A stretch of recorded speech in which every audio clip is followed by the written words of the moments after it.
Welcome to our podcast ma'am. Thank you very much for inviting me बेटा। Ma'am basic मैं first question आपसे यही करना चाहती हूँ, टॉक्सिक रिलेशनशिप इतना क्यों इंक्रीज़ हो रहा है?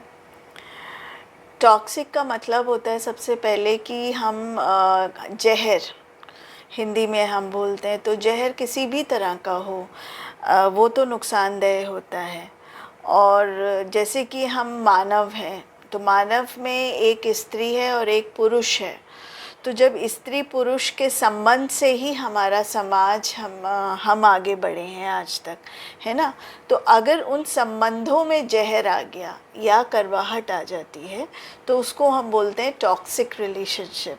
तो जैसा आपने इतना अच्छा क्वेश्चन पूछा कि ये क्यों हो रहा है आजकल ऐसा, ये इसलिए हो रहा है क्योंकि पहले क्या था, पुरुष प्रधान समाज, जिसमें जो पुरुष ने बोला, मेल ने बोला, वो ही हम करेंगे घर में, क्योंकि पुरुष कमाता था, स्त्री घर को चलाती थी। तो ये एक बैलेंस था कि एक जना पैसा कमा रहा है और एक जना गृहस्थी देख रहा है। तो उसके जैसे हम कहते हैं, जो भी संबंध होते हैं, गाड़ी के दो पहिए होते हैं, तो एक डिपार्टमेंट एक कर रहा है, एक अलग कर रहा है। बट आज हर महिला पुरुष से कंधा मिला के चल रही है इक्वली। जैसे मैं हूँ, जैसे आप हैं, तो हम दोनों वर्किंग हैं। तो जब आप सुबह 9 बजे से 6 बजे तक काम कर रही हैं, तो आप भी इक्वली मेन के काम कर रही हैं। तो जब आप घर जाएंगी तो आपको भी उतनी ही थकावट होगी जो एक पुरुष को थकावट हो रही है।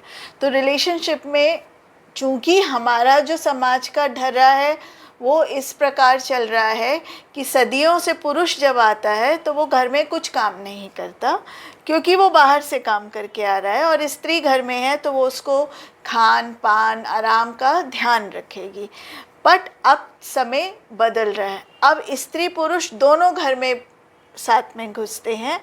पर जो हमारी मानसिकता है कि पुरुष आराम करेगा और स्त्री काम करेगी, तो जो स्त्री इक्वली काम करके आई है 7 बजे तक, उसको पूरा घर का काम करना है, वेयरएस जो पुरुष है वो बैठा हुआ है। ज़्यादातर अभी हमारे आगे की जनरेशन थोड़ी सी फ्लेक्सिबल हो गई है, तो स्त्री शुरू में तो करती है, पर धीरे धीरे रिलेशनशिप में डिफरेंसेस आने लग जाते हैं, छोटी छोटी बात पे लड़ाई होने लग जाती है, और उससे घर में उदासी का माहौल जाता है, और जो अपनी एक पर्सनल रिलेशनशिप होती है वो भी इफ़ेक्ट होने लग जाती है।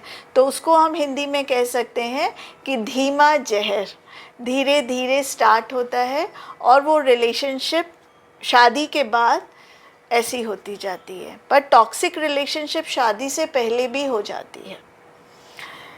आजकल हर लड़की बाहर पढ़ने जा रही है, नौकरी कर रही है, खुली दुनिया में रह रही है, तो स्वाभाविक है कि उसको एक साथी की ज़रूरत है। वैसे ही एक पुरुष को भी साथी की ज़रूरत है। तो दोनों अकेले रह रहे हैं, और हमारा बायोलॉजिकल क्लॉक है कि एक उम्र के बाद हमें एक अपने साथी की ज़रूरत महसूस होती है। तो हम लोग संबंध बनाते हैं, दोस्ती करते हैं। बट अगेन उसमें क्या होता है, यहाँ स्त्री को भी एक्सपेक्टेशंस हैं और पुरुष को भी एक्सपेक्टेशंस हैं कि तू ऐसा कर, तू ऐसा कर। तो इस तरह की रिलेशनशिप में हम अपने को ना देखते हुए एक दूसरे को बदलने में कोशिश करते हैं। तो थोड़े दिन के लिए तो हम बदल जाते हैं, बट बेसिक नेचर हम नहीं बदल पाते हैं, तो वो थोड़े दिनों में उभर के आने लग जाती हैं वो चीज़ें, और फिर उसी में धीमा जहर बढ़ता है और वो रिलेशनशिप टॉक्सिक हो जाती है। Physical attraction is very important. ये एक मानव का वरदान कह सकते हैं, या इसी के थ्रू दुनिया चल रही है। दैट इज़ बहुत इम्पॉर्टेंट चीज़ है। तो अभी पहले क्या होता था, अगर आप देखें कि मेरी दादी की शादी 12 साल में हो गई, मेरे मामा की शादी 18 साल में हो गई, मेरी 24 में हो गई, और अब लड़कियां 30 इयर्स में शादी कर रही हैं।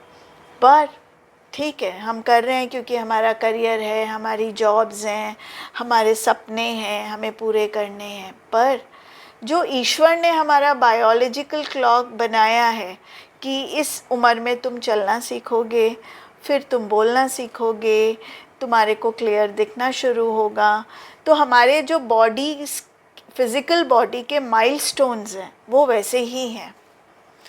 तो जब हम 22-23 की उम्र में आते हैं तो हमारे को एक नीड महसूस होती है जिसको हम फिज़िकल लस्ट के रूप में भी कह सकते हैं। हम अट्रैक्ट होते हैं ऑपोजिट सेक्स की तरफ और हमें लगता है कि हम किसी के साथ फिज़िकली अटैच्ड, और ये हर किसी में होता है। भले वो सप्रेस हो जाता है कि ऑफिस का काम बहुत ज़्यादा है या वर्किंग है या करियर है, सो मैनी अदर थिंग्स, और शादी नहीं हो पाती क्योंकि हमें बहुत सारी चीज़ों को, अपने सपनों को पूरा करना है। तो अगेन वी गेट अट्रैक्टेड, हम अट्रैक्ट होते हैं, सम्मोहित होते हैं ऑपोजिट सेक्स की तरफ क्योंकि वो नीड है। और कभी कभी भावनाओं में बहकर हम सेक्सुअली इन्वॉल्व हो जाते हैं जिसको हम लस्ट कहते हैं।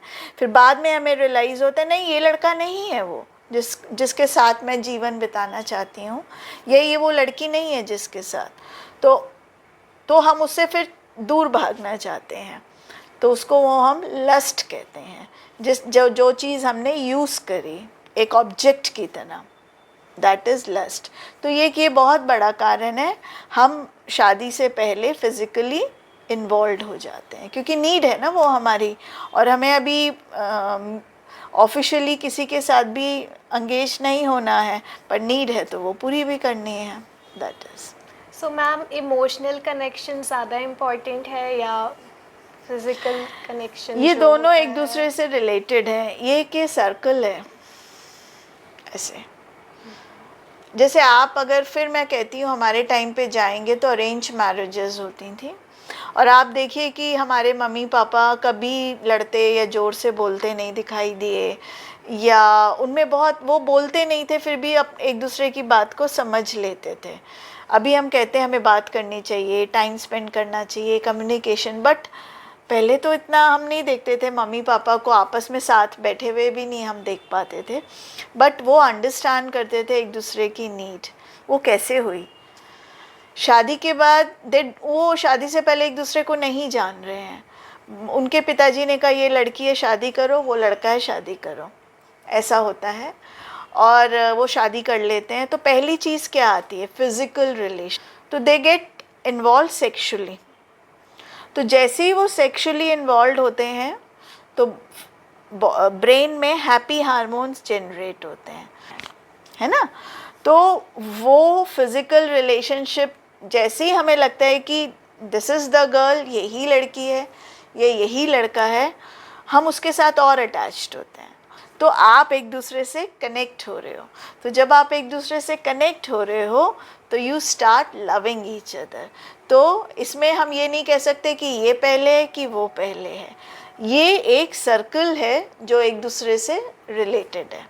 जैसे बहुत सारे लोग पूछते हैं रेड फ्लैग्स क्या होते हैं रिलेशनशिप में, तो वो भी आप बताइए। रिलेशनशिप्स में रेड फ्लैग्स मीन्स होता है कि see everybody has their own mould. Mould मतलब सांचा। सपोज़ ईला इज़ देयर, तो मेरा अपना सांचा है जिसमें मैं अपने पसंदीदा पार्टनर को फिट करूँगी कि मेरा पार्टनर में ये होना, मेरा पार्टनर ऐसे होना, इतना बड़ा होना, इतना मेरे को, तो अगर उसमें फिट होता है तो दैट पर्सन इज़ गुड। पर रेड फ्लैग्स, जैसा आपने बोला कि जैसे आप पहले आपसे वो बहुत बातें कर रहा है और अचानक वो बिज़ी हो गया बहुत ज़्यादा। देखिए बिज़ी सब होते हैं, बट अचानक आप बहुत ज़्यादा बिज़ी हो रहे हो तो ये ठीक नहीं है। तो दैट इज़ रेड फ्लैग कि नहीं, देयर इज़ समथिंग। वो आपका, जैसे आप फ़ोन पे 2 बार बात कर रहे हो और उसमें से भी वो फ़ोन नहीं उठा रहा है, दैट इज़ रेड फ्लैग।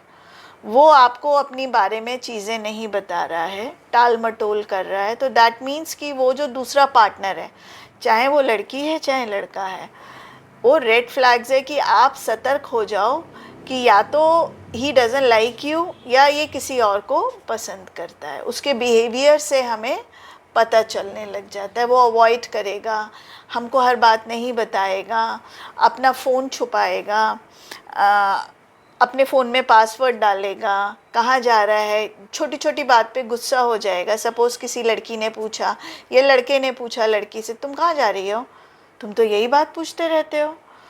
तो वो रेड फ्लैग्स कि ये ऐसे क्यों जवाब दे रही है, मैंने तो कैजुअली पूछा।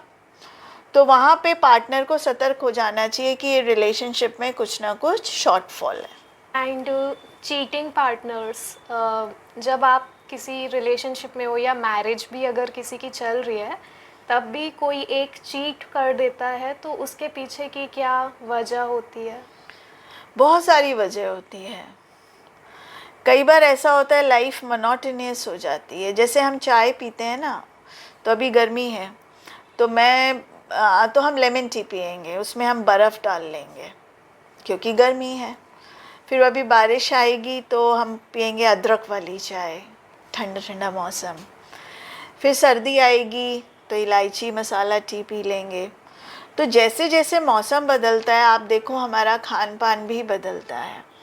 तो वैसे ही रिलेशनशिप्स होती हैं। हम दोनों मतलब दोनों पार्टनर्स को उसमें अदरक, इलायची, मसाला, कभी कभी लेमन डालना पड़ता है। और अगर हम नहीं डालते तो ज़िंदगी बेजार हो जाती है, बोर। तो उसमें बहुत होता है कि एक पार्टनर बोर हो रहा है तो वो उसको बाहर की दुनिया अच्छी लगे। जैसे फॉर एग्ज़ाम्पल, मैं कभी कहीं जाती हूँ तो नाश्ता करके जाती हूँ। तो जितने भी ठेले आते हैं रायपुर में मुझे नहीं नज़र आते। बट आप बिलीव नहीं करोगे, जब मैं नाश्ता करके नहीं जाती हूँ तो मैं कार चलाते चलाते मेरी नज़र बाहर होती है। अरे पोहा वाला, अरे कितना गरम गरम भजिया बना रहा है। तो it is same with the relationship. अगर आपको घर में नहीं कुछ मिल रहा है तो यू गो आउट।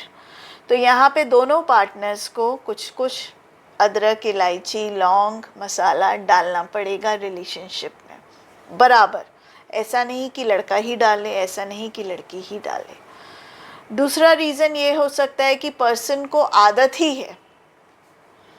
कुछ लोगों को आदत होती है, मतलब कैसे हिंदी में बोलते हैं फितरत, कि they like to gel up with the men और वुमेन। मतलब बाहर, शादी के बाहर जाने की, वो एक चीज़ के साथ बंध के नहीं रह सकते। तो वो एक पर्सनालिटी है, उसमें हम कुछ नहीं कर सकते। थर्डली, वेरी इम्पॉर्टेंट, कई बार और सही में हमने देखा, हमें कहीं एकदम से पार्टनर होते हुए भी दूसरा व्यक्ति मन से पसंद आ जाता है, जिसकी हमें खोज होती है। तो उस स्थिति में हम एक्स्ट्रा मैरिटल अफेयर कर लेते हैं। तो जो हमने देखा, या तो ये 3 बेसिक कारण हैं जहाँ पे व्यक्ति अपनी रिलेशनशिप के बाहर जाता है। ये जो चीटिंग है, क्या ये पहले भी कॉमन था या अभी अभी इंक्रीज़ हुआ है? हमेशा से था। तो कहीं भी देख लीजिए, ये हमेशा से था। बट आज अभी इतना हो गया क्योंकि सोशल मीडिया आ गया, हम बोलने लग गए, हम बात करने लग गए।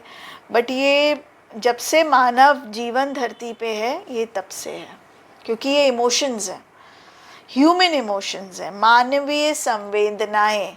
तो मानवीय संवेदनाएं तो जब से मानव ने इस धरती पे आया है, तो संवेदनाएं या इमोशंस तो रहेंगी ना। स्पिरिचुअल वैल्यूज़ भी इम्पॉर्टेंट होते हैं दोनों पार्टनर्स के लिए। अगर एक स्पिरिचुअल कनेक्शन बना हुआ है दोनों में, तो क्या वो रिलेशनशिप लॉन्ग लास्टिंग रहेगा? डिपेंड करता है पार्टनर्स की चॉइस पे।